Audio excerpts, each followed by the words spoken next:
विद्यार्थी मित्रांनो, valuation of गुडविलमधली ही थर्ड मेथड्स आहे, ज्या मेथडचं नाव आहे ॲन्युटी मेथड्स.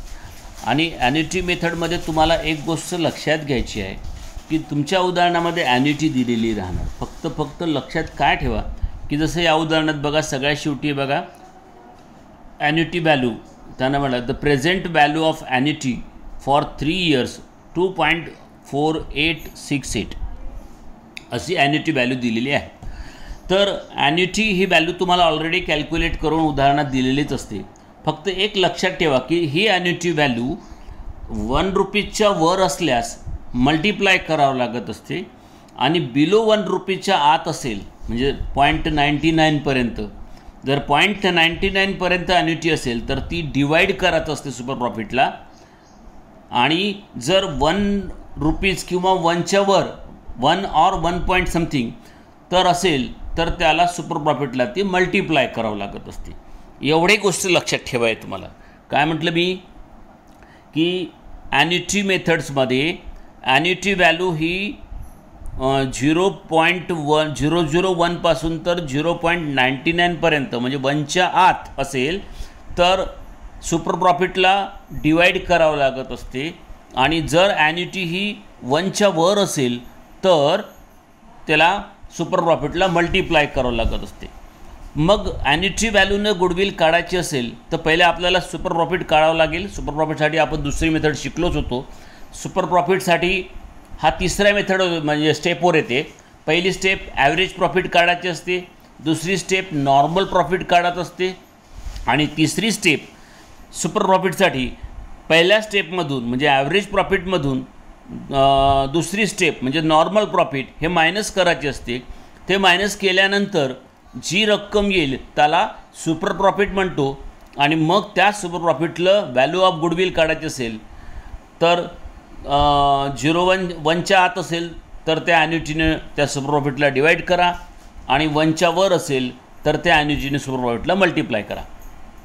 आता या उदाहरणामध्ये बघून घ्या, या आपल्या त्यांनी गणित कसं दिलेलं आहे बघा. पहिले वाचून घेतो. From the following information compute the value of goodwill as per annuity methods म्हटलेलं आहे. बघून घ्या. गुडविल काढा म्हणते आणि कुठल्या मेथडनी? As per annuity methods. आता ॲन्युटी मेथड म्हटल्याबरोबर गुडविल काढायची आहे. ॲन्युटी मेथड म्हटलेलं आहे तर ॲन्युटी बघून घ्यायची. ॲन्युटी आहे 2.4868. आता इथे मल्टिप्लाय की डिवाइड? तर इथं येणार मल्टिप्लाय, डिवाइड येणार नाही कारण 1च्या वर आहे व्हॅल्यू ही. ओके.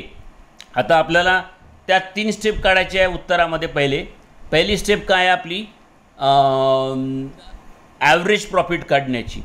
तर या ठिकाणी बघा ॲव्हरेज प्रॉफिट पहिल्या 97चा प्रॉफिट दिलेला आहे, 98चा प्रॉफिट आहे आणि 99चा प्रॉफिट आहे. 3 वर्षाचा प्रॉफिट आहे म्हणजे याचा अर्थ या तिघांची बेरीज आणि डिवाइड बाय 3 होणार म्हणजेच ॲव्हरेज प्रॉफिट येणार. पण चौथ्या ॲडजस्टमेंट त्यांनी काय म्हटलं? Profit of 98 has been arrived after writing abnormal loss. हा ॲबनॉर्मल लॉस वजा केल्यानंतर आला होता म्हणते, म्हणजे वजा केला होता म्हणजे 62,000 म्हणजे 98चा प्रॉफिट हा 59,000 आहे.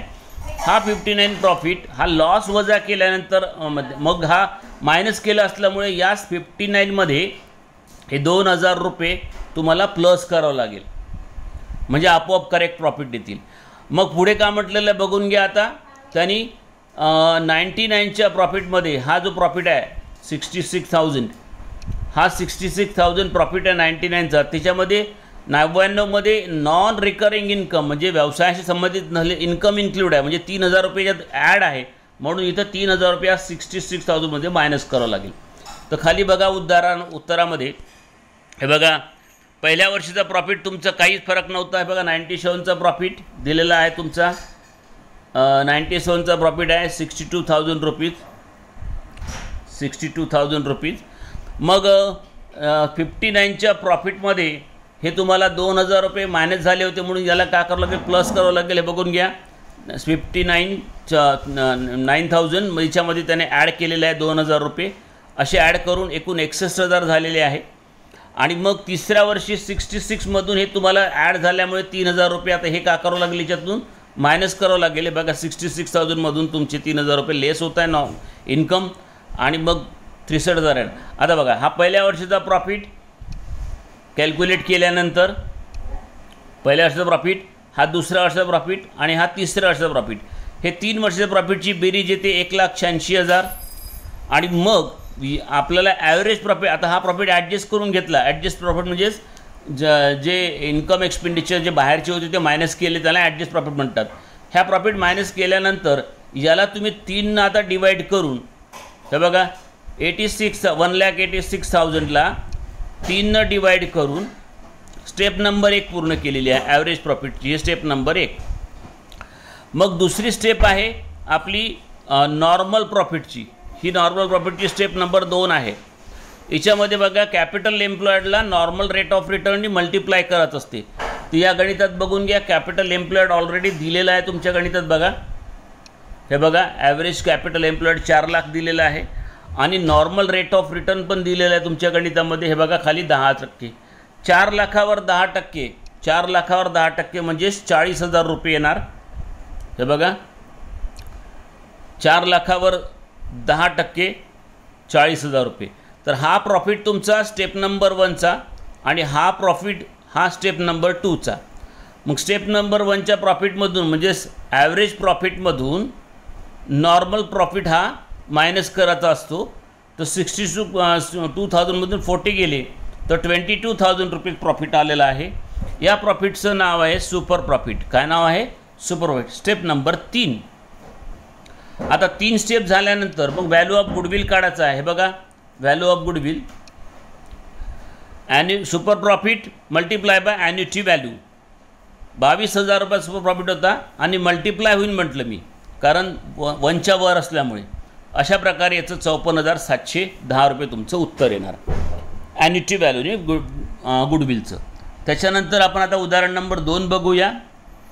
या उदाहरणामध्ये बघा मी ॲन्युटी व्हॅल्यू तुमचे या उदाहरणामध्ये हे बघा द प्रेझेंट व्हॅल्यू ऑफ ॲन्युटी 0.28 म्हणजे 1च्या आत आहे.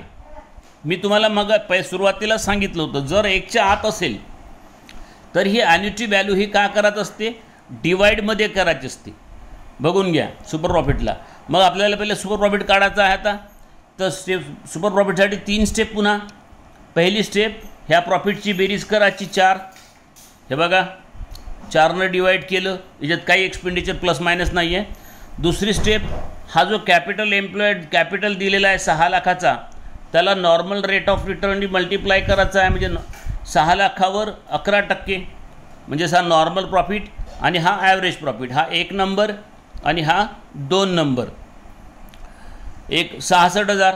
आणि मग याच्यानंतर मग या 72,500मधून 66 गेले राहते 6,500. याला म्हणतात आपण सुपर प्रॉफिट म्हणतात. त्याला का म्हणतात? त्याला सुपर प्रॉफिट. आणि मग व्हॅल्यू ऑफ गुडविल बघा. व्हॅल्यू ऑफ गुडविलसाठी मी तुम्हाला सांगितलं बघा सुपर प्रॉफिटला यांनी डिवाईड केलेलं आहे. का बरं डिवाईड केलं? मगाने आपण मल्टिप्लाय केलं, आता डिवाईड का केलं?